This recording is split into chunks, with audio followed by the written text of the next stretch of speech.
Hello students, कल question solve करना जो भी बताया था वो समझ आया।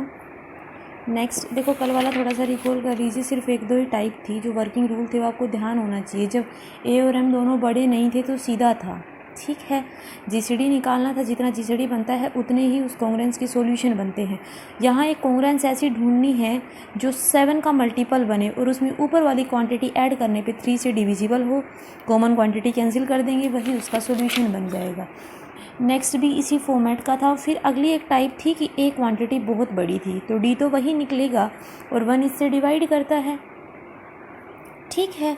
जितना डी की वैल्यू आएगी उस कॉन्ग्रेंस के उतने ही सोल्यूशन एग्जिस्ट करेंगे, तो यहाँ यूनिक सोल्यूशन है।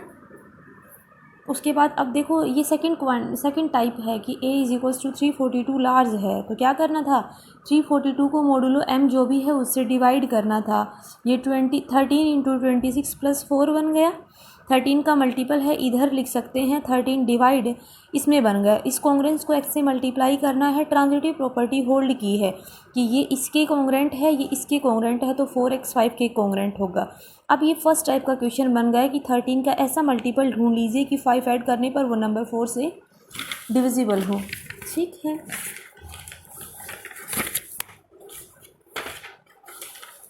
उसके बाद है, देखिए, ये भी आपको करवा दिया था कि सोल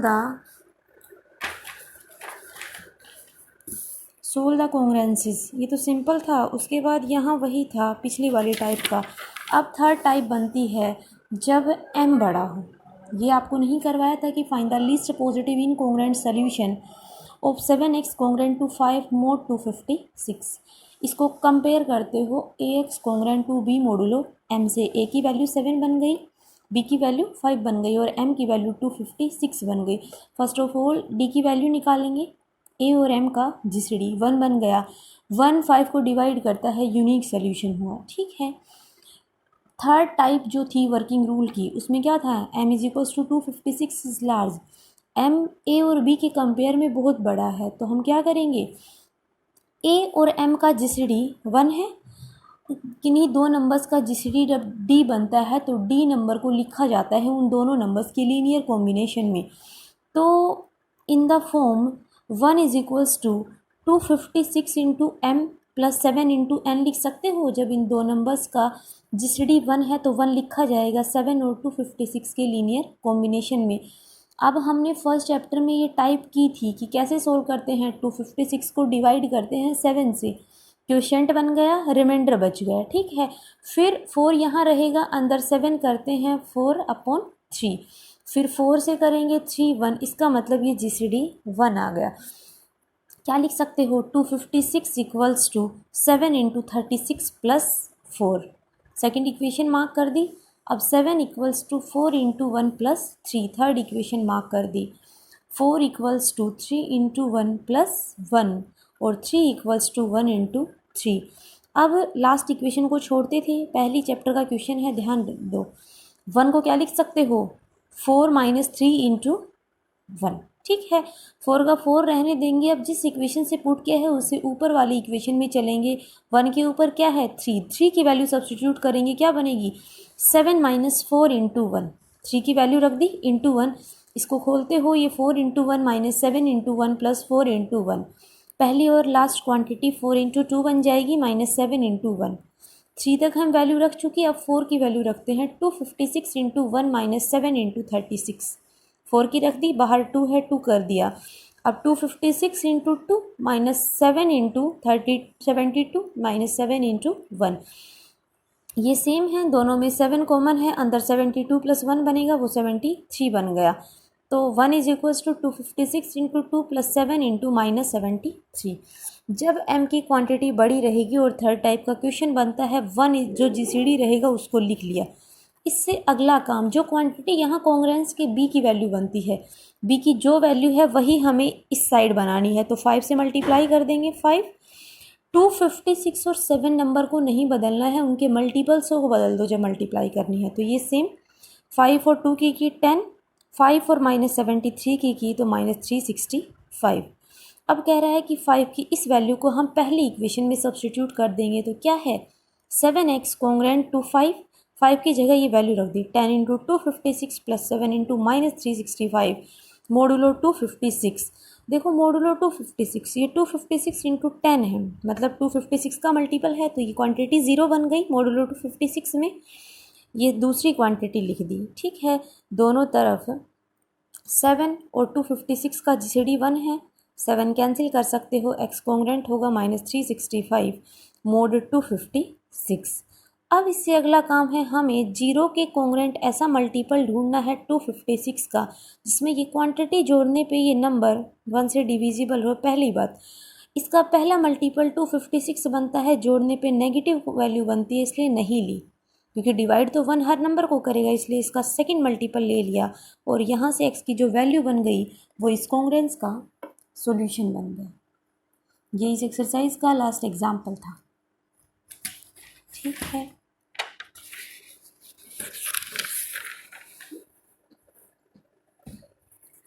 अब देखिए, ये एक्सरसाइज कर लेना, इसकी जो प्रॉब्लम हो वो बता देना।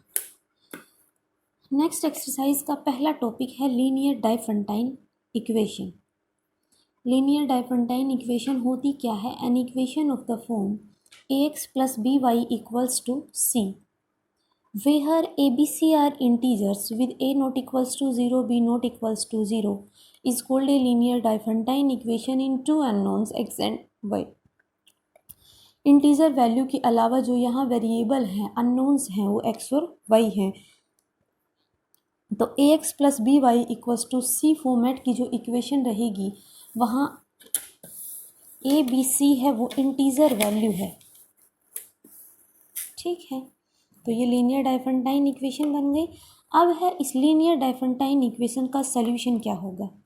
सबसे पहली बात तो इसमें बताने की बजाय किसी भी मान लो सिंगल वेरिएबल या डबल वेरिएबल या 3 वेरिएबल में जो भी इक्वेशन होती है, जनरल इक्वेशन की बात करो, जो जितने भी एक्स वाई जेड होते हैं जिनकी वैल्यू रखने पे वो इक्वेशन सब मतलब दोनों तरफ से इक्वेशन ट्रू बन जाती हैं, तो वही उसके सल्यूशन बन जाते हैं। वही बात यहाँ है कि अगर A X plus B Y equals to C B A linear Diophantine equation कोई भी है, इफ़ देयर एग्जिस्ट, अगर दो ऐसे इंटीजर एग्जिस्ट कर जाएं X note and Y not such that इस इक्वेशन में रखने के बाद वो सी के बराबर आ जाएं, तो इस इक्वेशन का सल्यूशन एग्जिस्ट करेगा और X equals to X naught और Y equals to Y naught इस इक्वेशन के सॉल्यूशन होंगे। ए इंटू एक्स की जगह जो आएगा, बी इंटू वाई की जगह जो भी क्वांटिटी आएगी, वो इस लीनियर डाइफेंटाइन इक्वेशन का सॉल्यूशन होगा। अगर हम एक्स नोट और वाई नोट ऐसा नहीं फाइंड कर सकते हैं जो इस इक्वेशन को होल्ड करता है, तो इस लीनियर डाइफेंटाइन इक्वेशन का कोई भी सॉल्यूशन नहीं होगा। एग्जाम्पल के लिए मान लीजिए 3x plus 4y equals to 18 has solution, x equals to 2 और y इक्वल्स टू 3 यहाँ ऐसा एग्जिस्ट करता है जिसको रखने पे 3 इंटू 2 6 प्लस 4 इंटू 3 12, 12 प्लस 6 18 इसके बराबर आ गए। यहाँ कोई भी x और y एग्जिस्ट नहीं करता, जिससे इसका सल्यूशन नहीं होगा, ठीक है। पहली बात तो भाई हमें क्या पता कि इसके लिए एक्स और वाई एग्जिस्ट करेंगे या नहीं करेंगे और इसके लिए नहीं करेंगे। तो यहाँ पे एक थ्योरम है जिससे हम चेक कर सकते हैं कि इस लीनियर डाइफेंटाइन इक्वेशन का सल्यूशन एग्जिस्ट करता है या नहीं।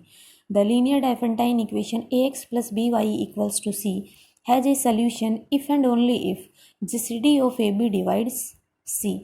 देखो, अगर इस इक्वेशन का सल्यूशन होगा तो प्रूव करना है कि ए और बी का जीसीडी डिवाइड करता है सी को।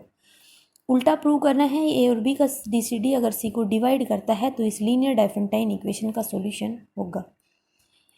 फर्स्ट ऑफ ऑल ये मान लीजिए the given equation is A X plus B Y equals to C, पहली इक्वेशन है। Let X equals to X note and Y equals to Y naught be a solution of equation first. ये solution बन गया क्योंकि हम कह रहे हैं कि इसका सोल्यूशन एग्जिस्ट करता है। अगर सोल्यूशन एग्जिस्ट किया तो इसको सेटिस्फाई करेगा। A X note plus B Y note equals to C और इसको सेकेंड इक्वेशन मार्क कर दिया। अब हमें प्रूव करना है कि ए और बी का जीसीडी सी को डिवाइड करता है। मान लीजिए ए और बी का जीसीडी हमने डी मान लिया, तो D bye definition of GCD D A को डिवाइड करेगा, डी बी को डिवाइड करेगा, ए और बी के हर लीनियर कॉम्बिनेशन को करेगा और सेकंड इक्वेशन से इसकी वैल्यू कितनी है, सी। यही हमें प्रूव करना था कि जीसीडी ऑफ ए बी जो डी है वो सी को डिवाइड करता है। उल्टे पार्ट में मान लीजिए लेट डी डिवाइड्स सी, तो D bye definition of GCD D A को डिवाइड करेगा, डी बी को डिवाइड करेगा, ए और बी के हर लीनियर कॉम्बिनेशन को करेगा और सेकंड इक्वेशन से इसकी वैल्यू कितनी है, सी। यही हमें प्रूव करना था कि जीसीडी ऑफ ए बी जो डी है वो सी को डिवाइड करता है। उल्टे पार्ट में मान लीजिए लेट डी डिवाइड्स सी, डी यहाँ जीसीडी है दो नंबर्स का। डिविजिबिलिटी की डेफिनेशन लगा दीजिए, दस there exist integer K such that C equals to K into D. अब है since D equals to GCD of A B, therefore there exist integer p and q such that d can be written as linear combination of a and b. ap plus bq equals to d. Multiply both sides by k. akp plus bkq equals to k into d. a into kp plus b into kq equals to kd की value third equation से c बन गई। तो x की जगह क्या है kp और y की जगह क्या है kq। ये सोल्यूशन है इस लीनियर डाइफरेंटाइन इक्वेशन का। तो क्या है, जब जब इस तरह की इक्वेशन का सल्यूशन बताना है एग्जिस्ट करेगा या नहीं, ए और बी नंबर का जीसीडी अगर सी को डिवाइड करता है तो सॉल्यूशन होगा, नहीं करता तो नहीं होगा। नेक्स्ट है, result of this theorem is also true when this equation is of form A X minus B Y equals to C. देखिए अगर इस लीनियर डाइफरेंटाइन इक्वेशन इसकी जगह बीच में यहाँ माइनस भी आता है तब भी ये थ्योरम सेम रहेगी जो ऊपर वाली है कि A X minus B Y equals to C format का है। तो इस इक्वेशन का सॉल्यूशन तब एग्जिस्ट करेगा जब ए और बी नंबर का जीसीडी सी को डिवाइड करेगा। ठीक है, नेक्स्ट है theorem, two integers A and B are relatively prime.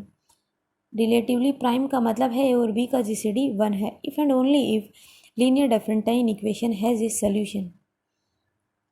देखो यहाँ इसी की कोरोलरी बनती है ये इस थ्योरम की कि ए और बी नंबर का जीसीडी 1 है, 1 इस नंबर को डिवाइड करना चाहिए तभी सॉल्यूशन बनता है। वहाँ डी था यहाँ 1 बन गया, तो ये उसी की एक टाइप है कि two integers are relatively prime.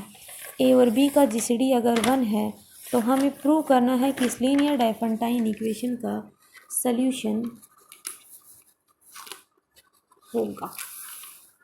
मान लीजिए given equation is A X plus B Y equals to 1। ये फर्स्ट इक्वेशन डाल दी।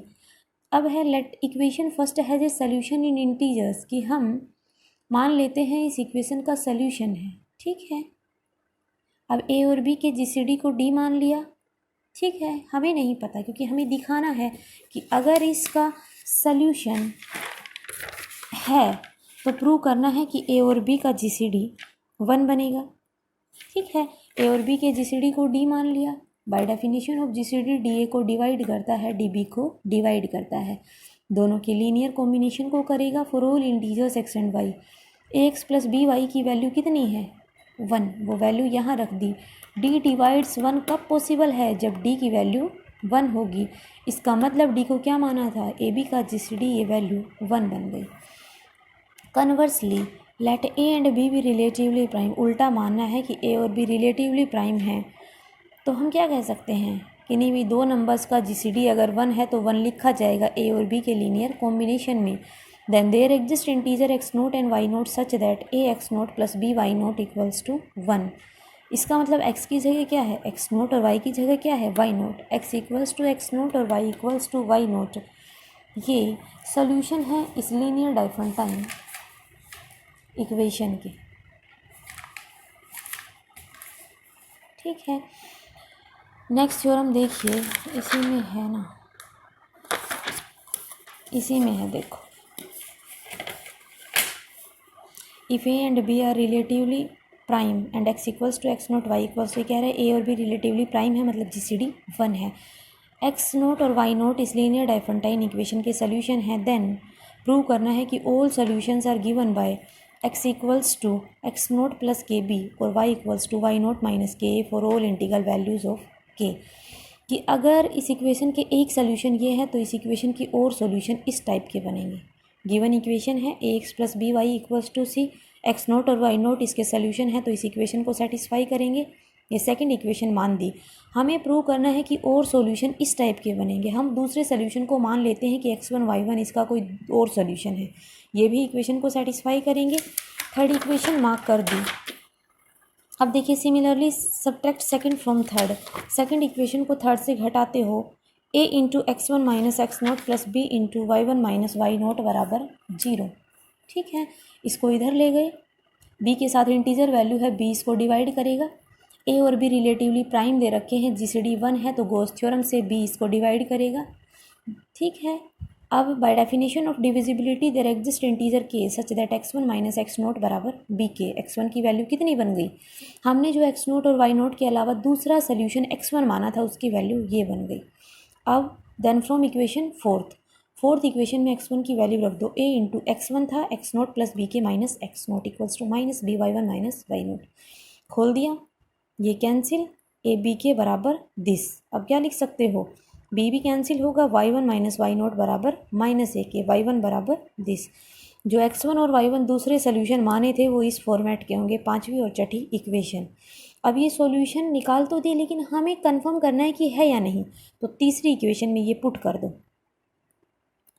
तीसरी इक्वेशन है A X one plus B Y one equals to C, तो A into X one plus B into Y one equals to C, ये equation बन गई second के ही बराबर। तो ये इसका सोल्यूशन है। ये थ्योरम इतनी ही थी कि अगर किसी लीनियर डायफेंटाइन इक्वेशन के एक्स नोट और वाई नोट सोल्यूशन है तो ये भी इसके सोल्यूशन होंगे।